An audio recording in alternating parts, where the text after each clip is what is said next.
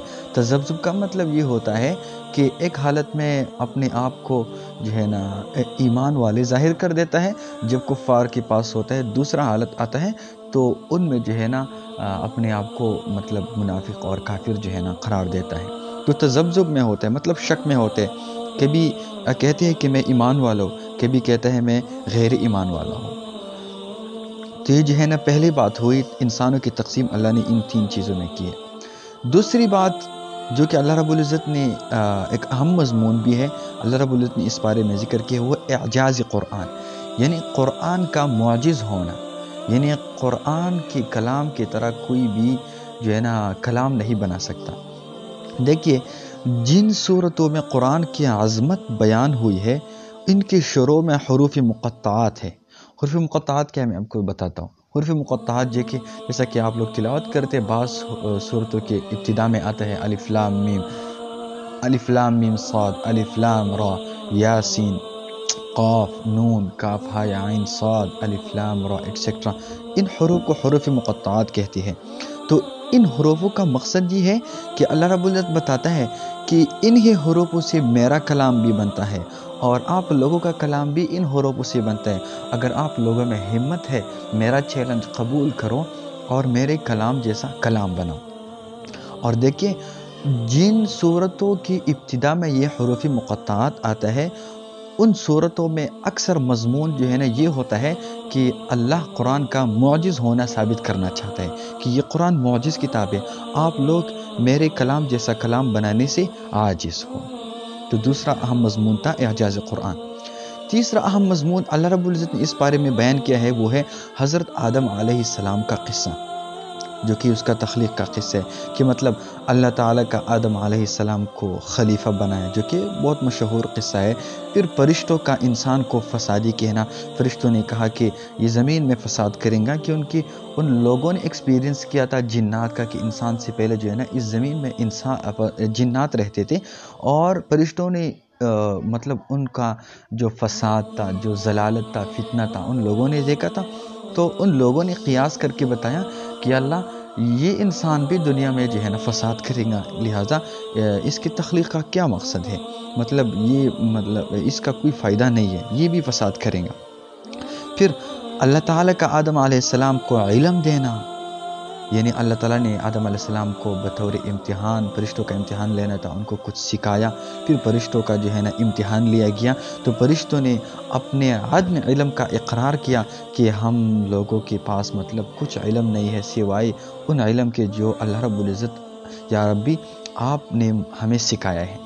پھر فرشتوں سے آدم علیہ السلام کو سجدہ کروانا، پھر اس کے بعد یعنی اللہ نے حکم کیا فرشتوں کو کہ آپ جو ہے نا آپ لوگ آدم علیہ السلام کو سجدہ کرو، اور پھر اس کے بعد شیطان کا انکار کرنا، پھر اس کے بعد شیطان کا مردود ہونا اور ہمیشہ ہمیشہ کے لیے ناکام ہونا اور ضلالت میں مبتلا ہونا۔ تو یہ قصہ آدم علیہ السلام کا جو قصہ ہے، ان قصے میں جو ہے نا یہ چیزیں اللہ نے مینشن کی ہیں۔ اور اس کے بعد جو ہے نا جنت میں آدم اور حوا علیہ السلام کو مطلب جنت میں آدم اور حوا علیہ السلام کا رہنا، پھر اس کے بعد شیطان کا ان دونوں کو بہکانا، دھوکہ دینا، اور پھر انسان کو خلافت عرضی عطا ہونا، یعنی زمین کی خلافت اللہ رب العزت نے شیطان کو شیطان کے بہکانے کے بعد اللہ رب العزت نے پھر آدم علیہ السلام کو اس زمین کی خلافت عرضی عطا کیا۔ فورتھ نمبر چیز جو کہ اللہ رب العزت نے اس بارے میں منشن کیا، وہ ہے بنی اسرائیل کی احوال۔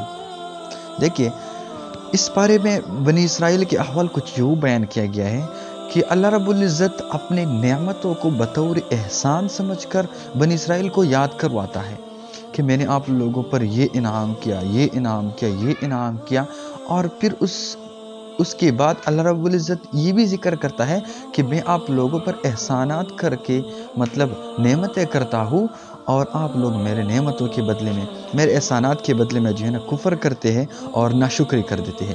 تو ان احوال کو اللہ رب العزت نے 4 نمبر پر اس بارے میں منشن کیا ہے، طویل بحث کیا ہے اس میں۔ اور اس بارے کے لاسٹ میں پھر اللہ رب العزت نے حضرت ابراہیم علیہ السلام کا قصہ بیان کیا ہے۔ وہ قصہ بھی بہت مشہور ہے کہ حضرت ابراہیم علیہ السلام کا اپنے بیٹے کے ساتھ مل کر خانہ کعبہ کی تعمیر کرنا اور پھر اللہ کے بارگاہ میں اسے قبول کروانا اور حج کے احکامات کو جو ہے نا نازل کروانا۔ اور یہ اس پارے کے لاسٹ مضمون ہے جو اللہ رب العزت نے اس پارے میں مینشن کیا ہے۔ تو ایک بار پھر میں آپ لوگوں کے سامنے بتاتا ہوں کہ اللہ رب العزت نے اس بارے میں 5 اہم مضامین ذکر کی تھی۔ ایک تھا اقسام انسان، اللہ رب العزت نے انسانوں کی تقسیم کی ہے اس بارے میں 3 کیٹیگریز، منافق، مومن اور کافر، اور پھر ان تینوں کے جو ہے نا کچھ خصلتیں بیان کی ہے، صفات بیان کی ہے۔ پھر اس کے بعد اعجاز قرآن کہ قرآن معجز کیسا ہے، پھر اس کے بعد حضرت آدم علیہ السلام کا قصہ بیان کیا، پھر اس کے بعد بنی اسرائیل کی کچھ احوال بیان کی، پھر اس کے بعد حضرت ابراہیم علیہ السلام کا قصہ بیان کیا ہے، اور یہ اس پارے کا اینڈ ہے۔ اس کے بعد جو ہے نا اللہ رب العزت نے کچھ مختصر سا چیزیں ذکر کی ہیں جو کہ مطلب حضرت ابراہیم علیہ السلام کا جو قصہ ہے خانہ کعبہ کی تعمیر، اس میں جو ہے نا یہ شامل ہے۔ تو یہ ہمارا پہلا پارے کا تفسیر تھا۔ Hope you understand this. انشاءاللہ جزاکم اللہ خیر، احسن الجزاء، وآخر دعواہم ان الحمدللہ رب العالمین۔